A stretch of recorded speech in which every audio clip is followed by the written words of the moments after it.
Selamat datang di portal PMB Poltekkes Kemenkes Banten. Bagi teman-teman yang mendaftar jalur SIMAMA, di video sebelumnya sudah disampaikan mengenai video pembuatan akun di sistem PMB Poltekkes Kemenkes Banten. Di video ini adalah kelanjutan bagaimana nanti kita mengisi kelengkapan formulir pendaftaran online untuk jalur SIMAMA ya. Nah, sebelumnya sudah kita catat ya ID dan PIN kita, maka bila teman-teman sudah mendaftar dengan lengkap, kita klik tombol masuk ya yang ada di pojok kanan atas ya.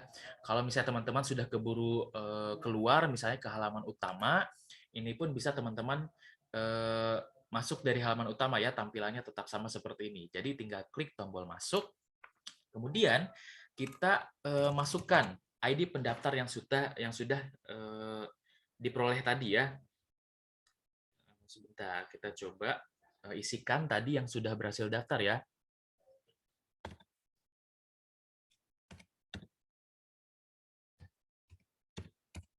Kemudian PIN-nya jangan lupa.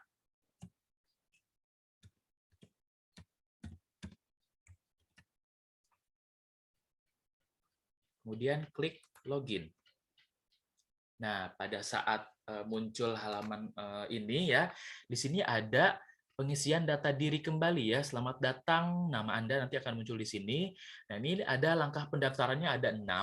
Yang pertama ini pengisian biodata, kemudian tahapan kedua berkas administrasi, tahapan ketiga finalisasi data pendaftar, tahapan keempat nanti ada jadwal seleksi, kemudian tahapan 5 ada hasil seleksi, dan tahapan terakhir, tahapan ke-6 yaitu daftar ulang. Tahapan ini sifatnya sistematis ya, jadi bila tahapan 1 belum selesai, maka Anda tidak dapat melanjutkan ke tahap 2 dan seterusnya. Oleh karena itu, kita lengkapi dulu bagian yang ada di tahapan 1 seperti yang akan kita coba paparkan di video ini ya. Nah, ini ID pendaftar yang pertama sudah sesuai ya dengan nama Anda. Ini harap dicek ya, pastikan data di sini sesuai dengan data Anda. Kemudian di bagian informasi umum silakan dimasukkan kembali ya. Misalnya berat badan Anda berapa, kemudian tinggi badannya berapa, kemudian sukunya misalnya dari suku Sunda, kemudian agama silakan dipilih. Misalnya saya pilih Islam. Misalnya ya. Kemudian kontak Anda dan email Anda pastikan masih sesuai dengan yang ada di tahapan sebelumnya ya. Bila salah, silakan diupdate di sini. Kemudian administrasi, ini wajib ya, kewarganegaraan serta NIK Anda. Untuk nomor paspor dan nomor kartu keluarga karena tidak ada tanda bintangnya, artinya tidak wajib diisi ya, jadi boleh di-skip saja. Pekerjaan, misalnya saat ini status Anda misalnya pelajar, silakan dipilih. Instansi pekerjaan berarti misalnya tadi saya pilih nama SMA-nya ya, silakan disesuaikan dengan nama SMA Anda. Kemudian ukuran jasa alma mater silakan disesuaikan dengan ukuran badan Anda ya. Silakan klik lanjut bila sudah lengkap. Kemudian kita masuk ke tahapan yang kedua yaitu alamat lengkapnya ya, silakan diisi. Misalnya saya akan coba isi Banten. Kotanya kita coba, karena kemarin saya pilih di Kabupaten Serang ya, maka disesuaikan saja. Kecamatannya misalnya saya berasal dari Kecamatan Petir, desa kelurahannya silakan diisi sesuai dengan domisili Anda ya, disesuaikan dengan KTP. Kemudian misalnya ini saya isi saja ya, misalnya RT 11 3, kode posnya silakan disesuaikan ya. Kemudian alamatnya silakan diisikan alamat lengkap Anda, misalnya jalan atau misalnya kampung bla bla bla ya. Ini saya coba isi sesuai data di atas. Ya. Dan seterusnya ya, silakan diisi yang lengkap. Nah, ini kalau sudah lengkap di bagian ini silakan klik lanjut. Nah, sekarang masuk ke tahapan ketiga, data orang tua. Nama gadis ibu kandung silakan diisi karena wajib ya bertanda bintang. Misalnya nama ibu saya Adele misalnya. NIK silakan diisi, jenjang pendidikan ibu silakan diisi, pekerjaan ibunya silakan diisi, misalnya ibu rumah tangga. Kemudian penghasilannya silakan disesuaikan, misalnya saya pilih segini misalnya ya. Status hidupnya ya, masih hidup atau sudah meninggal, silakan disesuaikan. Status kekerabatannya, kandung atau tiri, silakan disesuaikan.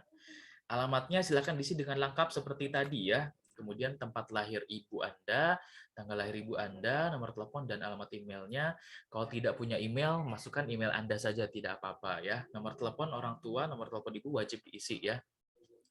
Kemudian data ayah, misalnya saya klik nama ayah saya, kemudian sama ya, nik, jenjang pendidikannya, pekerjaannya, silakan diisi ya. Misalnya saya pilih seperti ini. Jadi teman-teman silakan isi lengkap di bagian ini. Nomor telepon ayah juga silakan diisi ya, karena akan berkaitan bila ada sesuatu hal ya, maka kami akan konfirmasi ke orang tua Anda misalnya ya. Kemudian bila orang tua Anda atau terutama ayah Anda ya sudah meninggal, maka bisa isikan dengan tampilkan data wali. Artinya ada yang menjadi wali bagi Anda.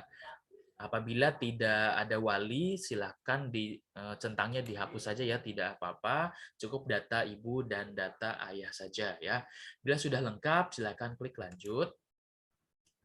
Kemudian di tahapan keempat, asal sekolah, silakan sesuaikan dengan pada saat daftar pembuatan akun ya. Tadi saya sudah masukkan, misalnya kalian masukkan saja NISN-nya. Ini saya hanya kasih contoh saja.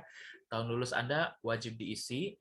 Asal provinsi, kota, jenis sekolah, jurusan ini wajib diisi. NPSN-nya silakan di sini. Nah, ini kebetulan sudah ada ya. Jadi saya coba isi sesuai dengan yang sudah ada. Nah, oke. Nilai UAN, nilai ujian nasional Anda, bila belum ada silakan dikosongkan ya. Kemudian klik lanjut. Oh, sebentar. Oh, ini NISN, mohon maaf ya.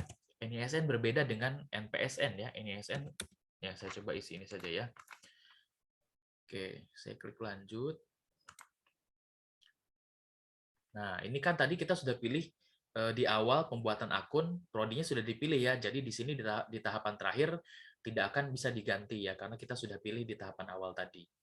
Oke, bila semua sudah selesai nih kelima tahapannya, klik simpan. Nah, klik simpan, maka tahapan 1 sudah selesai ya tadi. Makanya sekarang kita pindah ke tahapan 2, berkas administrasi. Di sini silahkan klik pas foto terbaru, pilih file, ini disesuaikan saja ya. Teman-teman silakan pilih pas foto Anda yang berlatar merah ya. Ini saya hanya kasih contoh saja ya, masukkan filenya. Pas foto Andanya pas foto terbaru ya, yang berwarna latar merah. Silakan dimasukkan. Nanti kalau sudah terupload akan ada gambarnya di sini ya. Jadi kalau belum ada gambarnya artinya belum terupload. Bila sudah ada gambarnya artinya sudah terupload. Untuk syarat yang lain, silakan mengikuti nanti dari pengumuman yang ada di dalam SK ya, dokumen apa saja yang harus Anda siapkan, karena nanti akan datang verifikasi kesehatan itu secara offline atau luring, jadi Anda berkasnya dibawa secara langsung ya, makanya kami tidak meminta untuk mengupload dokumen-dokumen pada jalur Simama ini ya. Jadi hanya pas foto saja supaya nanti foto Anda muncul di dalam sistem ya. Oleh karena itu, bila sudah terupload, kita klik simpan. Oke, apakah Anda yakin? Nah, kita klik OK. Tahapan kedua artinya sudah selesai ya. Sekarang kita masuk ke tahapan ketiga, yaitu finalisasi data pendaftar. Di finalisasi data pendaftar ini, silakan dibaca dengan baik ya. Misalnya sebelum melakukan finalisasi, mohon periksa kembali semua data yang Anda masukkan.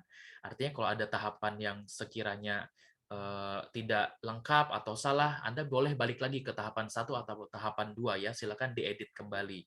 Tapi misalnya kalau sudah yakin, lanjut di tahapan sini ya. Setelah melakukan finalisasi, tidak dapat diubah kembali. Oleh karena itu, kalau Anda misalnya masih belum yakin, silakan periksa ulang ya. Kemudian bila ditemukan ketidakabsahan data, maka pendaftaran dapat dibatalkan ya, atau nanti panitia berhak meng-cancel data Anda ya. Kemudian jika Anda belum melakukan finalisasi sampai 30 Mei, maka Anda datanya telah dianggap benar. Ini saya coba masukkan maksimum sekali ya sebelum ke pengumuman hasil di tanggal 31 Mei. Oleh karena itu, batas waktu untuk melakukan finalisasi ini di tanggal 30 ya. Bila sudah sesuai, centang bagian ini, kemudian klik setuju ya. Setelah Anda melakukan finalisasi, semua data tidak dapat diubah. Jadi, kalau sudah yakin, klik OK. Kalau belum yakin, balik lagi ke tahapan 1 dan 2 di sini ya. Nah, ini saya coba klik OK karena sudah yakin ya. Oke, nanti kalau sudah yakin, tahapan 1, 2, 3 berarti sudah selesai ya. Sekarang masuk ke tahapan 4, yaitu jadwal seleksi. Nah, untuk teman-teman yang di jalur Si Mama ini, jadwal seleksi itu hanya ada tes kesehatan ya. Tes kesehatannya kan dilakukan secara mandiri di hari Senin Selasa ya, kalau tidak salah. Di tanggal 23, 24 ya. Eh, ah, Makanya di sini saya kosongkan, karena nanti di tanggal 25 dan tanggal 27 teman-teman datang ke kampus secara langsung ya, luring atau offline, teman-teman membawa formulir hasil uji kesehatannya yang sudah dilakukan di rumah sakit pemerintah, kemudian bawa surat pernyataannya yang sudah ditandatangan di atas meterai ya, bahwa hasil uji kesehatannya asli, kemudian teman-teman juga membawa surat pernyataan kesanggupan membayar dan sanggup mematuhi peraturan ya, sesuaikan saja dengan isi SK. Formulirnya dimasukkan ke dalam map yang sesuai warnanya ya, dengan warna prodinya itu nanti dibawa langsung ya. Oleh karena itu jadwal di sini sengaja saya kosongkan ya. Tidak perlu teman-teman mencetak kartu ujian karena jalur Simama CBT sudah dilakukan ya ujian CBT-nya. Jadi tidak perlu cetak kartu ujian kembali ya. Jadi di tahap 4 ini sebetulnya jadwal seleksi sudah selesai ya. Di tahap 5 ini tidak bisa diklik ya karena hasil seleksi kan belum kita umumkan. Oleh karena itu pendaftaran si Mama di portal PMB ini sudah selesai ya. Selesai di tahapan 4 sini dengan berhasil melakukan finalisasi data pendaftar. Jadi teman-teman cukup sampai di sini melakukan pendaftaran online formulirnya ya di portal PMB ya. Teman-teman setelah ini bisa log out dan nanti menunggu informasi selanjutnya dari panitia PMB. Oke, semoga video ini membantu. Jangan lupa klik like dan subscribe untuk membantu saya dalam meningkatkan terus informasi bagi teman-teman pendaftar. Terima kasih. Semoga pendaftarannya diberikan kelancaran dan sukses.